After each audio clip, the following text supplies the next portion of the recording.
من يهد الله فلا مضل له ومن يضلله فلا هادي له ونشهد أن لا إله إلا الله وحده لا شريك له ونشهد أن سيدنا وسندنا وحبيبنا وطبيبنا وطبيب قلوبنا ومولانا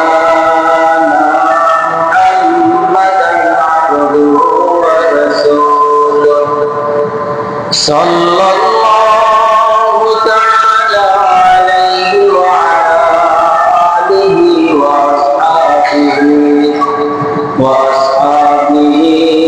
وبارك وسلم أما بعد فأعوذ بالله من الشيطان الرجيم بسم الله الرحمن الرحيم والفجر وليال العشر والشفع والوتر وقال رسول الله صلى الله عليه وسلم أفضل الأيام الدنيا العشر يعني ذي الحجة أو كما قال النبي عليه الصلاة والسلام سبحانك لا علم لنا إلا ما علمتنا إنك أنت العليم الحكيم আমরা সকলে দিলে শরীফ আল্লাহুম্মা সাল্লি আলা মুহাম্মাদিন ওয়া আলা আলি মুহাম্মাদ কামা সাল্লাইতা আলা ইব্রাহিম ওয়া আলা আলি ইব্রাহিম ইন্নাকা হামিদুম মাজিদ আল্লাহুম্মা বারিক আলা মুহাম্মাদিন ওয়া আলা আলি মুহাম্মাদ كما باركت على إبراهيم وعلى آل إبراهيم إنك حميد مجيد آمنت بالله মহান আল্লাহ পাকের দরবারে লাখ কোটি শুকর আর সুজুদ দিয়ে আল্লাহ পাক রব্বুল আলামিন আমাদেরকে পবিত্র জুমার দিন জুমার নামাজ আদায় করার উদ্দেশ্যে আশাবাদী মসজিদে আসার তৌফিক দান করেছেন। এই কারণে দিল থেকে শুকরিয়া আদায় করে সকলে বলি আলহামদুলিল্লাহ। আল্লাহ সুবহানাহু ওয়া তাআলা মুসলমানদের উপরে একটি বিধান দিয়েছেন, সেই বিধানটা হলো কুরবানির বিধান, যেটা আল্লাহ তাআলা ওয়াজিব করে দিয়েছেন। ইব্রাহিম নবী আলাইহিস সালাতু ওয়াস সালামের কুরবানিকে আল্লাহ তাআলা এত পছন্দ করলেন, কিয়ামত পর্যন্ত আখিরের উম্মতের জন্য আল্লাহ তাআলা কুরবানিকে ওয়াজিব করে দিলেন। আল্লাহ সুবহানাহু ওয়া তাআলা বলেন, লা ইয়ানালুল্লাহু লুহুমুহা ওয়ালা দিমাউহা ওয়ালাকিন ইয়ানালুত তাকওয়া মিনকুম। বান্দা, আমি তোমার রক্ত চাই না, গোশত চাই না, শুধু দেখতে চাই তোমার ভিতরে তাকওয়া কেমন আছে। ইব্রাহিম নবী আলাইহিস সালাতু ওয়াস সালামকে আল্লাহ তাআলা বললেন, তোমার পছন্দের বস্তুটাকে তুমি কুরবানি করো। ইব্রাহিম নবী আলাইহিস সালাতু ওয়াস সালাম বরাবরই 3 বার 300 উট কুরবানি করলেন। এরপরেও আল্লাহ তাআলা স্বপ্নে বলতেছে, তোমার পছন্দের বস্তুটাকে তুমি কি করো? কুরবানি। ইব্রাহিম নবী আলাইহিস সালাতু ওয়াস সালাম দেখলেন যে আল্লাহ তাআলার পরে দুনিয়ার বুকে সবচেয়ে বেশি পছন্দের বস্তু হলো আমার সন্তান ইসমাইল। ইসমাইলকেই কুরবানি হওয়াটা আল্লাহ তাআলা চাইতেছেন। তো ইসমাইল আলাইহিস সালাতু ওয়াস সালামকে ইব্রাহিম আলাইহিস সালাতু ওয়াস সালাম বাড়িতে আসলেন, বিবিকে বললেন যে নিয়ে যাব বন্ধুর বাড়িতে, আমার সাথে ছেলেকে সাজিয়ে দাও, সাথে করে নিয়ে যাও। গত জুমার কথা আপনাদের স্মরণ আছে তো? আজকের জুমায় কয়েকটা বিষয়ের উপরে কথা বলবো, সবগুলা সংক্ষেপে কয়েকটা বিষয়ের উপরে আলোচনা হবে, খেয়াল করেছেন তো? ইব্রাহিম আলাইহিস সালাতু ওয়াস সালাম বাড়ি থেকে বিদায় নেওয়ার সময় সর্বপ্রথম ইবলিস এসে কাকে ধোঁকা দেওয়ার চেষ্টা করলো? বলেন, সবাই বলেন, কাকে? মাকে ধোঁকা দেওয়ার চেষ্টা করলো। হাজেরা আলাইহিস সালাতু ওয়াস সালাম বলতেছে, বাপ কোনোদিন সন্তানকে জবাই করবে, জবাই করবে, এটা হতে পারে না। তুমি শয়তান, এখান থেকে দূর হয়ে যাও। এরপরে ইবলিস যখন বলতেছে, আরে হাজেরা, তুমি তো জানো না তোমার সন্তানকে জবাই করবে এই কারণে যে আল্লাহর পক্ষ থেকে হুকুম হয়েছে। হাজেরা বলতেছে, যদি আল্লাহর পক্ষ থেকে হুকুম হয়ে থাকে তাহলে আমি বাধা দেওয়ার কে? আল্লাহ যদি চায় আমার সন্তানকে কুরবানি হওয়াটা, আমি হাজেরা কুরবানি করব। এবার গেছে ইসমাইলের কাছে। ইসমাইলের কাছে যাওয়ার পরে বলতেছে, ইসমাইল কোথায় যাইতেছে জানো? বলে যে আমি যাইতেছি আমার আব্বার সাথে আমার আব্বার বন্ধুর বাড়িতে। বলে না, তোমার আব্বার বন্ধুর বাড়িতে না, তোমার আব্বাই তোমাকে নিয়ে যাইতেছে মিনার প্রান্তে তোমাকে কুরবানি করার। ইসমাইল বলে, বাপ কোনদিন সন্তানকে কুরবানি করতে পারে? এটা কি হয়? না, আল্লাহর পক্ষ থেকে হুকুম হয়েছে। ইসমাইল বলে, আল্লাহর পক্ষ থেকে যদি আমি কুরবানি হওয়াটা আল্লাহ পছন্দ করে থাকেন তাহলে আমি ইসমাইল 1000 বার কুরবানি হতে প্রস্তুত। মায়ের কাছেও ফেল হয়ে গেল, সন্তানের কাছেও ফেল হয়ে গেল। এবার গেছে বাপের কাছে। ইব্রাহিমের কাছে যাওয়ার পরে বলতেছে, ইব্রাহিম, একবার নয়, দুইবার নয়, বারবার তোমার থেকে পরীক্ষা নিল।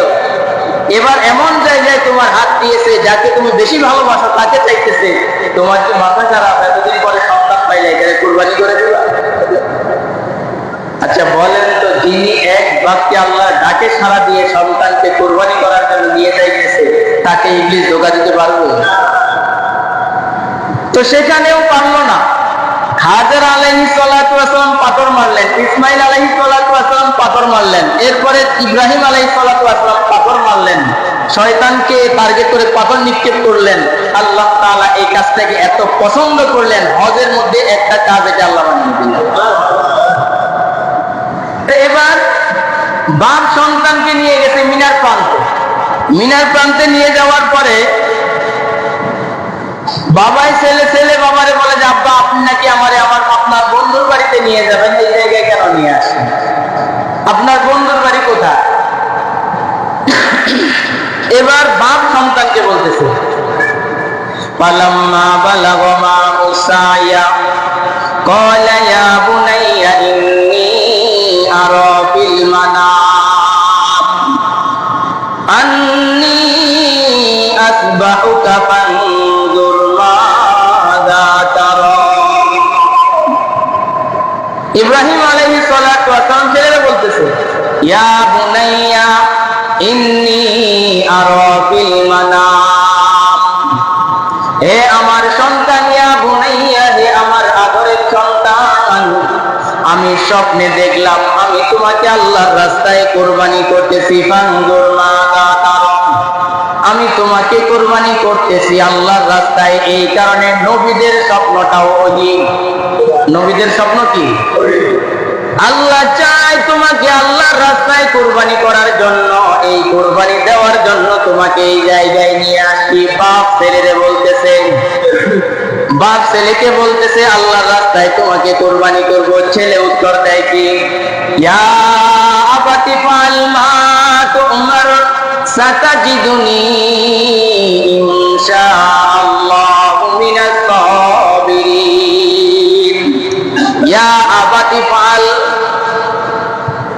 সন্তান বাবাকে বলতেছে, হে আমার আব্বা, হে আমার সম্মানিত পিতা, জলদি করেন, আল্লাহ তাআলা আপনাকে যা হুকুম করেছেন তাড়াতাড়ি করেন।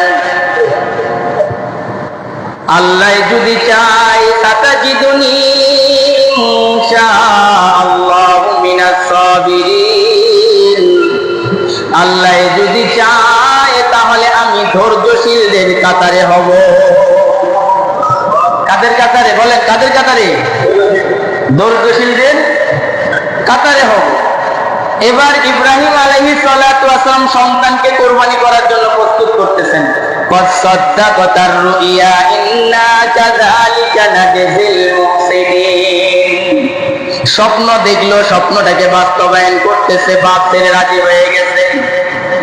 এবার সন্তান আব্বারে ডাক দিয়ে বলে, আব্বা, মালিকের পক্ষ থেকে যেই হুকুমটা হয়েছে আপনি তাড়াতাড়ি আপনার হুকুম পালন করেন গো আব্বা। তবে আমার 3টা দাবি আছে, আমার চাওয়া আছে আপনার কাছে। ও আব্বা, আপনি আমারে আল্লাহর রাস্তায় কুরবানি করবেন, এতে আমার কোনো আপত্তি নাই, তবে আমার 3টা কাজ আপনাকে করা লাগবে। কয় কাজ বলেন, সবাই বলেন, কয় কাজ? ইব্রাহিম পয়গম্বর বলে, বাবা ইসমাইল, 3টা কাজ কি আছে বলো, আমি করতে রাজি আছি। বলে, 1 নাম্বার কাজ, আব্বা আপনি যখন আমারে জবাই দিবেন, জবাই দেওয়ার সময় আমার হাত পা গুলো আপনি ভালো করে বেঁধে দিবেন। 2 নাম্বার কাজ, আপনার আব্বা আপনি আমারে যখন জবাই দিবেন আমার মুখটারে কিবলার দিকে করে দিবেন, আপনার চক্ষু 2টা বেঁধে ফেলবেন। 3 নাম্বার কাজ, আব্বা আপনি আমারে জবাই দেওয়ার পর আমার রক্ত মাখা কাপড় গুলো আমার মাকে নিয়ে যাই দিবেন। কয় কাজ? 1 নাম্বার কাজ, আমার হাত পা গুলা বেঁধে দিবেন। বাবাই বলে, কেন রে বাবা? পয়গম্বর বলে, আব্বা আপনি হইলেন জলিলের কদর একজন পয়গম্বর, খলিলুল্লাহ আপনার লোক। আপনি যখন আমারে জবাই করবেন আমি যন্ত্রণায় হাত পা গুলা যদি আমার ছটফট করতে থাকে আর আমার পা যদি একবার পয়গম্বরের গায়ের মধ্যে লেগে যায়, আর এই কারণে যদি মালিক আমাকে কিয়ামতের ময়দানে আসামির কাঠগড়ায় দাঁড়িয়ে বলে, রে ইসমাইল, আমার বন্ধুর গায়ে তোর পাটা লাগাইছিলি কেন, এই বলে যদি আসামির কাঠগড়ায় আমারে দাঁড় করায়, আব্বা বলেন তো দেখি সেদিন মালিকের সামনে আমি কি জবাব দেব? সুবহানাল্লাহ। এরপরে, আব্বা আপনি আমার মাথাটাকে কিবলার দিকে করে দিবেন, কারণ কি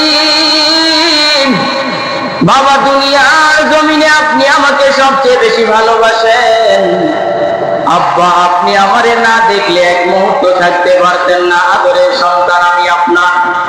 আমার মুখটা যদি উপরের দিকে থাকে আর আপনার চক্ষু 2টা যদি খোলা থাকে, বাপের নজর যদি সন্তানের উপরে পড়ে হয়তো দয়াও আসতে পারে।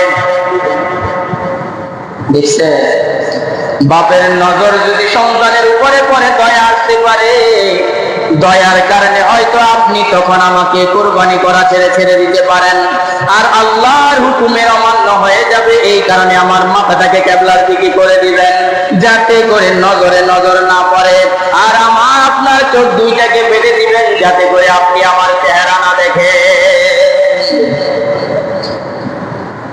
3 নাম্বার দাবি, আব্বা আমাকে কুরবানি করার পর আমার রক্ত মাখা কাপড় এগুলা আমার আম্মার কাছে পৌঁছাইয়া দিবেন। তার কারণ কি জানেননি? আপনি যখন আমাকে বাড়ি থেকে বের করে নিয়ে আসতেছিলেন, আমার মা কেমন জানি দরওয়াজার কিনারায় এসে আমাকে বলতেছিল, ইসমাইল যা, শেষবারের মতো বিদায় দিলাম রে, আর মনে হয় কোনোদিন তোর সাথে দেখা হবে না। ও বাবা, রক্ত মাখা কাপড় গুলা যখন আমার আম্মার কাছে দিবেন, মা রক্ত মাখা কাপড় গুলা বুকের সাথে লাগাইয়া সন্তান হারানোর ব্যথাটা দূর করবে।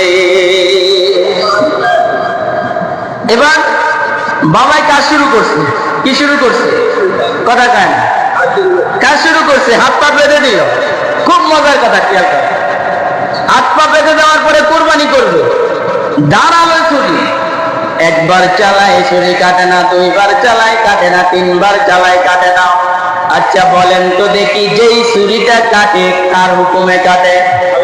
কথা কয় না, কার হুকুমে? আল্লাহ হুকুম করছে, খবরদার, কাটার অধিকার তোর নাই। ইব্রাহিম পয়গম্বর এক পর্যায়ে বিরক্ত হয়ে ছুরিটাকে যখন দূরে নিক্ষেপ করলো, কিতাবের মধ্যে লেখে দাঁড়ালো একটা পাথর ছিল। ছুরিটা যখন পাথরের উপরে পড়ছে, পাথরটা 2 টুকরা হয়ে গেছে। আচ্ছা বলেন তো দেখি, যেই ছুরি পাথর কাটতে পারে সেই ছুরি ইসমাইলের গলা কাটতে পারতো কিনা? কাটে নাই কেন? হুকুম কার? আল্লাহ যেমন আগুনকে ইব্রাহিমের বেলায় বলেছিল, ইব্রাহিম খবরদার আমার ইব্রাহিমকে জ্বালাইতে পারবি না রে আগুন, তোর জ্বালানোর ক্ষমতা নাই, আমার ইব্রাহিমকে জ্বালাইতে পারবি না। ঠিক এই বেলায় এসে আমার আল্লাহ বলে, রে ছুরি খবরদার আমার ইসমাইলের গলায় তুলতে পারবি না। আরো মজার বিষয় কি জানেন? জিবরাইল পয়গম্বর বলে, মালিক আমাকে 300 ডান 600 ডানা দিয়েছে, কোন সময় আমি এগুলারে ব্যবহার করি নাই, 3 বার ব্যবহার করেছিলাম। কয়বার? জোরে বলেন। 3টা বার আমি আমার এই 600 ডানাকে ব্যবহার করেছি। 1 নাম্বার, যখন ইউসুফ পয়গম্বর ইব্রাহিমকে যখন ইসমাইল কুরবানি করে তখন আমি ব্যবহার করেছিলাম। ইউসুফকে যখন কূপে ফেলে দেয় তখন আমি 600 ডানা ব্যবহার করেছিলাম। আল্লাহর পয়গম্বর যখন তায়েফের ময়দানে দাওয়াত দিতে গেল, রক্তের ফোঁটা যখন জমিনে পড়তেছিল, ওই সময় রক্তের ফোঁটাটাকে আমার হাতে ধরার জন্য 600 ডানা ব্যবহার করেছিলাম। কয়বার? 3 বার। এরা বেশি ব্যবহার করে, প্রয়োজন হয় না তো, একটু ডানা দিয়ে খোঁচা মারলে পৃথিবীটা উলটপালট হয়ে যায়।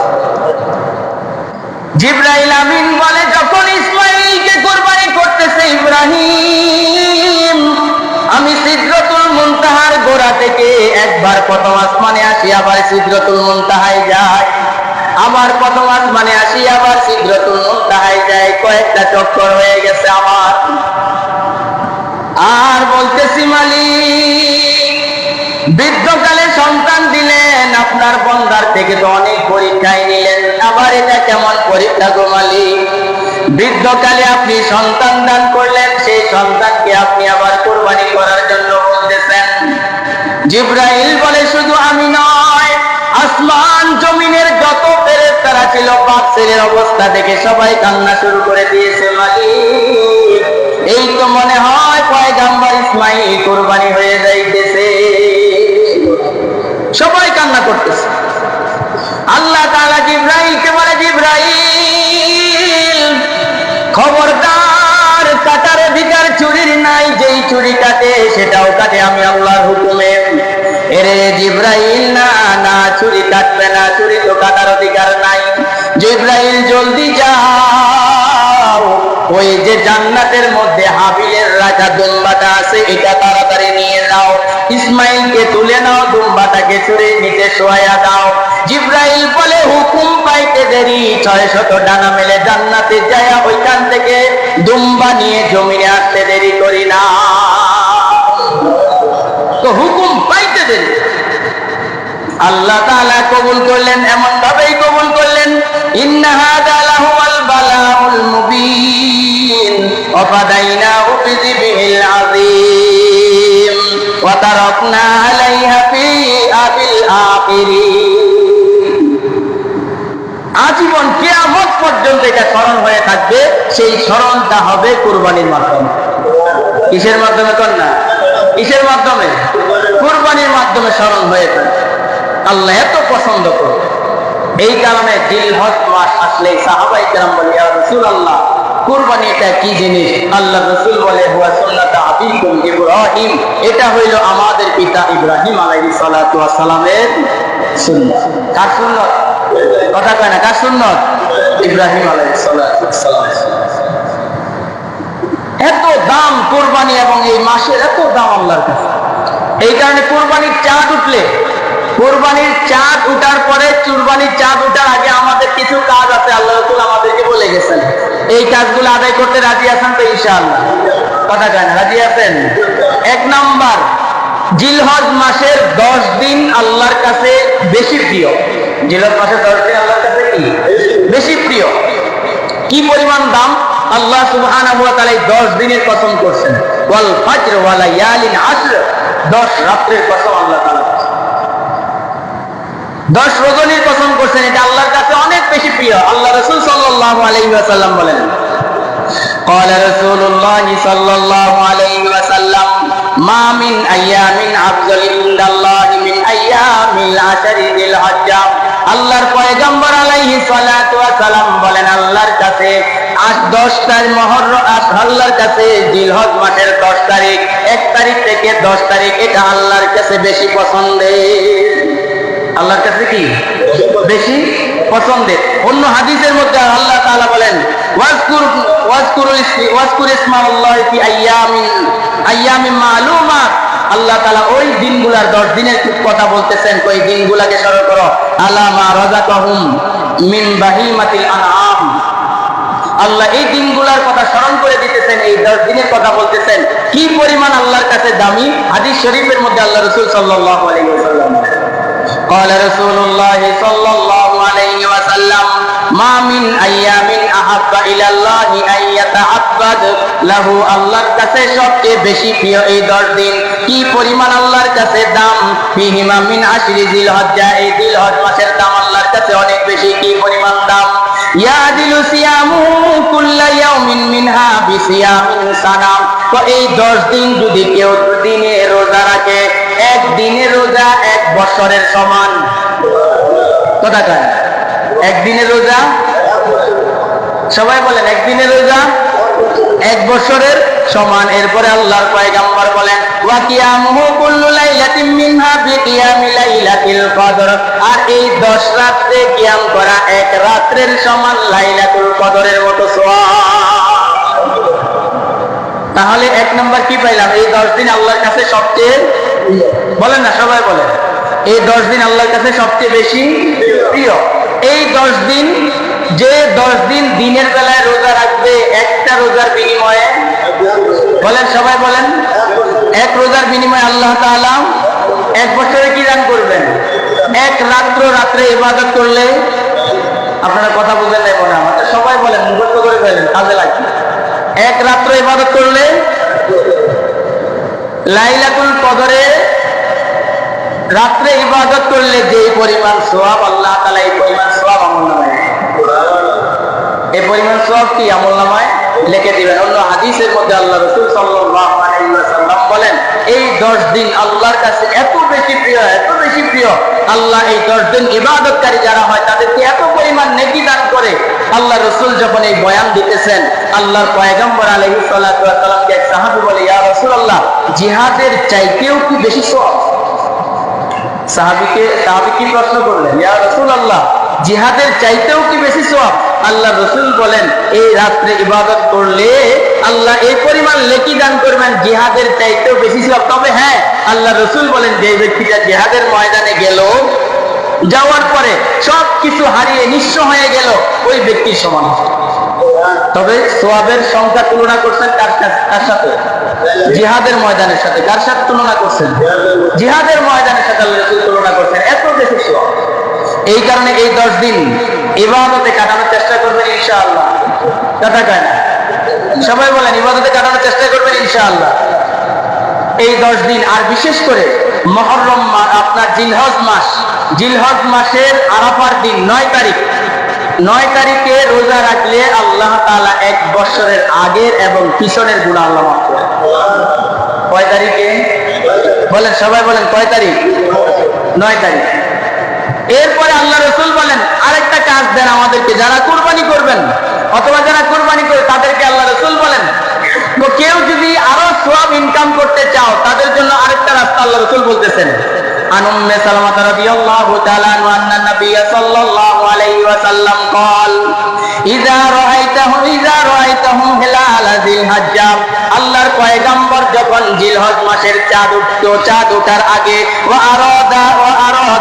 ইচ্ছা করতো আহাদুকুম আইয়ুদহিয়া, যারা ইচ্ছা করতো কুরবানি দেওয়ার, কুরবানি দিবে, ফালিয়ুমসিকান মিন শারিহি ওয়া আযমাইহি। আল্লাহ রাসূল সাল্লাল্লাহু আলাইহি ওয়াসাল্লাম বলেন, জিলহজ মাসের চাঁদ ওঠার আগে যারা ইচ্ছা করে কুরবানি দিবে, এরা যেন তাদের মোজ, নখ এবং গোপন অঙ্গের পশম পরিষ্কার করেন। এরপরে চাঁদ ওঠার পরে কুরবানির কাজ শেষ করার পরে আবার যদি এই কাজগুলা করে, প্রত্যেকটার বিনিময়ে একটা কুরবানির সওয়াব লিখে দিবে। প্রত্যেক কাজের বিনিময়ে কি?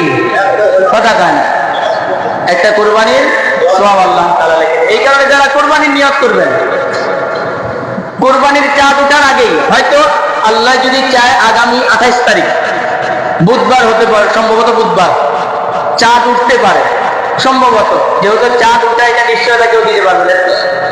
এটা কোনো ক্যালেন্ডারের সাথে সম্পর্কিত না। আল্লাহ যেদিন তুলবেন সেদিন। যেদিন চাঁদ উঠবে তার আগে কাজ হইল মোষ, নখ, এরপরে জিরে নাপ, যেই যেমন অঙ্গ পরিষ্কার করা প্রয়োজন পরিষ্কার করবে। এরপরে মধ্যখানে 10 দিন আর হাত লাগাবে না। কুরবানির পরে আবার এগুলা পরিষ্কার করবে, আমল নামায় কুরবানির সওয়াব লেখা পারবেন ইনশাআল্লাহ। এই কাজগুলো কমাসন করবেন। তাহলে প্রথম নাম্বার কি পাইলাম? এই জিলহজ মাসের 10 দিন দিনের বেলা রোজা রাখার চেষ্টা করবো, রোজা রাখার চেষ্টা করবো। রাত্রে ইবাদতে, রাত্রের সময়টা ইবাদতে কাটানোর চেষ্টা করব। দিনের বেলায় রোজা রাখলে একটা রোজার বিনিময়ে 1 বছরের সওয়াব। রাত্রের বেলায় ইবাদত করলে 1 রাত্রে লাইলাতুল কদরের পরিমাণ সওয়াব। এরপরে আল্লাহ রাসূল বলেন জিলহজ মাসের 9 তারিখ আরাফার দিন যে ব্যক্তি রোজা রাখবে তার আমল নামায় পিছনের 1 বছরের গুনাহ মাফ, সামনের 1 বছরের গুনাহ।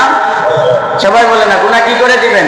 মাফ করবেন। এরপরে আল্লাহ রাসূল বলেন, উম্মে সালমা থেকে রওয়ায়াত বলেন যে আল্লাহ রাসূল যারা ইচ্ছা করে কুরবানি দেওয়ার, এরা চাঁদ ওঠার আগে তাদের যে সমস্ত অঙ্গ পরিষ্কার করা দরকার পরিষ্কার করার পরে জিলহজ মাসের কুরবানির 10 তারিখের কুরবানি শেষ করার পরে আবার এই কাজগুলা করলে এই কাজের বিনিময়ে কুরবানির সওয়াব লেখা হবে। কি লেখা হবে? কাজের বিনিময়ে কুরবানির সওয়াব। এই কাজগুলো করবো তো ইনশাআল্লাহ। এরপরে আমরা এখন এই সময়টাতে সবাই ব্যস্ত গরু কিনা নিয়ে, হয়তো অনেকেই কিনে নিয়ে, অনেকে কিনবো, আবার অনেকেই চাঁদ উঠার উপরে নির্ভর, চাঁদ উঠলে তারপর কিনবো। গরু কেনার আগে কয়েকটি গুরুত্বপূর্ণ মাসালা, এগুলা খেয়াল রাখবেন। গরু কেনার আগে কয়েকটি মাসালা, এগুলা খেয়াল রাখবেন, ইনশাআল্লাহ কাজে দিবে। 1 নাম্বার, যারা আপনারা গরু কুরবানি করবেন উত্তম হইল যদি পারেন একাই কুরবানি করার চেষ্টা করবেন। কি বললাম? যদি সম্ভব হয় একাই কুরবানি করলে উত্তম, যদি সম্ভব হয়। আর যদি সম্ভব না হয় তাহলে একটা গরুর মধ্যে আপনারা সর্বোচ্চ 7 শরীক। কয় শরীক? এক গরুর মধ্যে কয় শরীক? 7 শরীক। গরু, ছাগলের মধ্যে কোনো শরীক নাই, ভেড়ার মধ্যে শরীক নাই, দুম্বার মধ্যে শরীক নাই, গরুর মধ্যে কেউ কয় শরীক? সর্বোচ্চ 7 শরীক, এর বেশি হইতে পারবে না। আবার আমাদের সমাজে ইদানিং দেখা যায় মানুষ শেয়ার করে। শেয়ার কিভাবে করে? যে আমরা 7 শরীক হই, তবে আমরা বাড়ির 2 জন আছি, 2 জনে 1 ভাগ, 2 জন মিলে 1 ভাগ করতেছে। এটা হবে না। 7 শরীক লাগবে, 7 ব্যক্তি লাগবে। এরপরে গরুর বয়স 2 বছর। কয় বছর? ছাগল 1 বছর। গরু কয় বছর? 2 বছর। ছাগল 1 বছর। আমরা অনেক সময় ছাগল কিনতে গেলেও দেখি যে ছাগলের দাঁত আছে কিনা, গরু কিনতে গেলেও দেখি যে গরুর দাঁত উঠছে কিনা। আসলে মূলত মাসালা হইল বয়স ঠিক করা, যে গরুটার বয়স কতদিন, ছাগলটার বয়স কতদিন।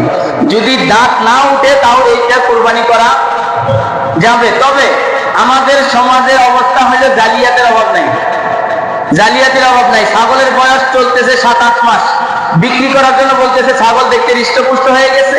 আর এখন তো বললাম না জালিয়াতির শেষ নাই। গরু আর ছাগল এমন ভ্যাকসিন মারে, মনে করেন যে আপনার ব্রয়লার মুরগি, ঠিক না? দেশি মুরগি বাড়িতে থাকলে 1 বছর খাওয়ার উপযুক্ত হয় না, ব্রয়লার মুরগি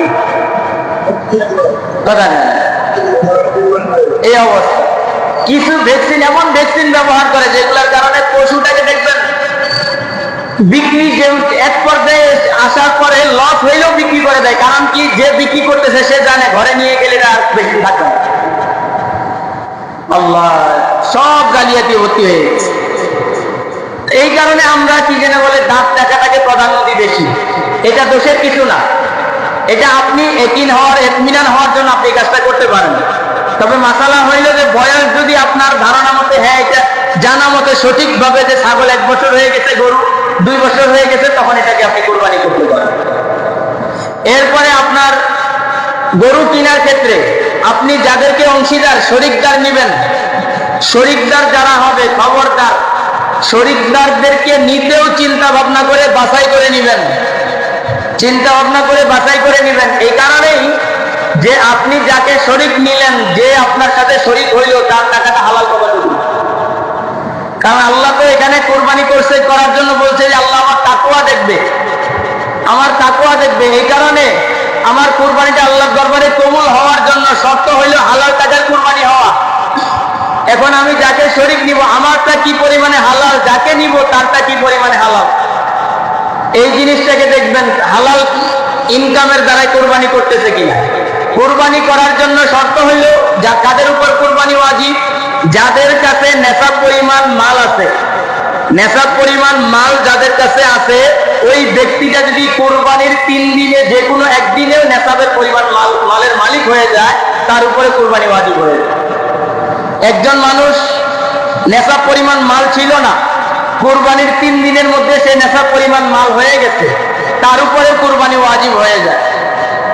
নেশাব পরিমাণ মাল যাকাতের বেলায় 1 বছর অতিবাহিত করা, আর কোরবানির বেলায় 1 বছর অতিবাহিত করার প্রয়োজন নেই। আপনি উপস্থিত মালের মালিক হয়ে গেছেন, উপস্থিত আপনার উপরে যাকাত ওয়াজিব হয়ে গেছে, আপনার উপর কোরবানি ওয়াজিব হয়ে গেছে। এই বিষয়গুলো খেয়াল করবেন। এরপরে গরু কিনতে গেলে আল্লাহ তাআলা ইব্রাহিম আলাইহিস সালাতু ওয়াস সালামকে বলল যে কুরবানি করবা পছন্দের বস্তুটাকে, কিটাকে বলেন না সবাই, কোন বস্তুকে কুরবানি করার জন্য বলছে? পছন্দের বস্তুকে।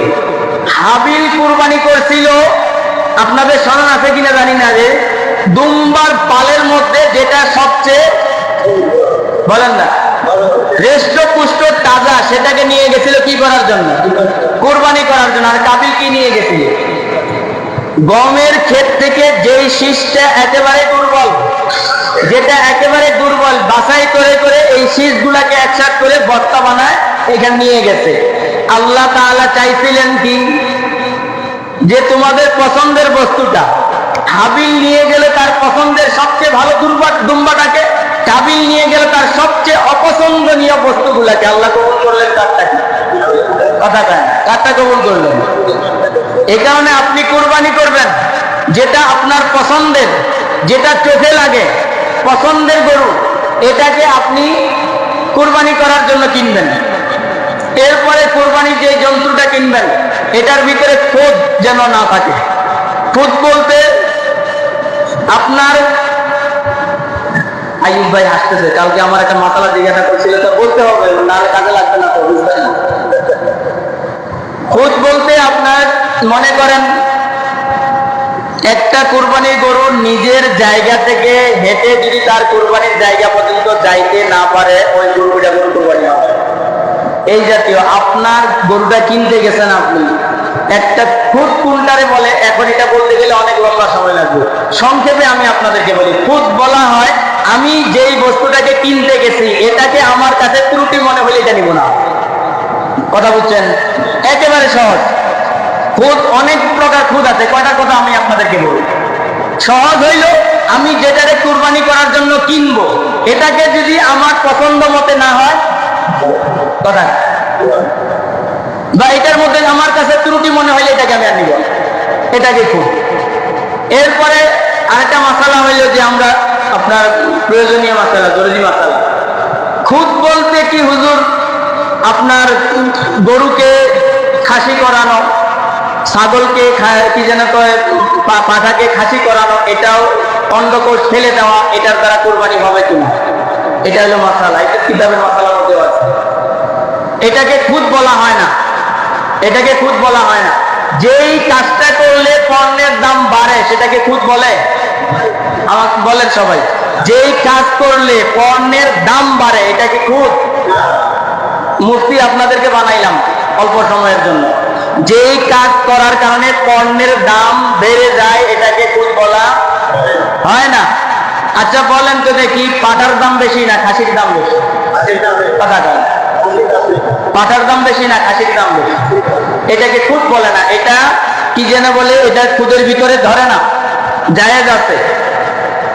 এই কারণে এই ধরনের মাসালা যদি কারো কি যেন জানার ইচ্ছা হয়, ওলামায়ে কেরামকে অবশ্যই জিজ্ঞাসা করবেন, অবশ্যই জিজ্ঞাসা করে তাদের কাছ থেকে জেনে নেবেন। তবে খাসি করা জিনিস এটাকে খুদ বলা হয় না, এটার দ্বারা কোরবানি জায়েজ। এরপরে তাহলে মাসালা কয়টা বলেন? 1 নাম্বার, কোরবানির পশু যারা কোরবানি দিবেন একাই দেওয়া উত্তম, তবে সাতশরীকে দিতে পারেন। সাতশরীকে দিতে হলে যারা কোরবানি দিবে তাদেরটা ভালো করে দেখবেন, তাদের টাকাটা হালাল কিনা। এরপরে যেই কোরবানি দিবেন আপনারা, কোরবানি যাদের উপর ওয়াজিব, এরা হলেন নেশাব পরিমাণ মালের মালিক। নেশা পরিমাণ মাল কি পরিমাণ হয়? এমনিতে 7.5 ভরি স্বর্ণের মালিক 52 তোলা রূপার 52.5 তোলা রূপার ভরি।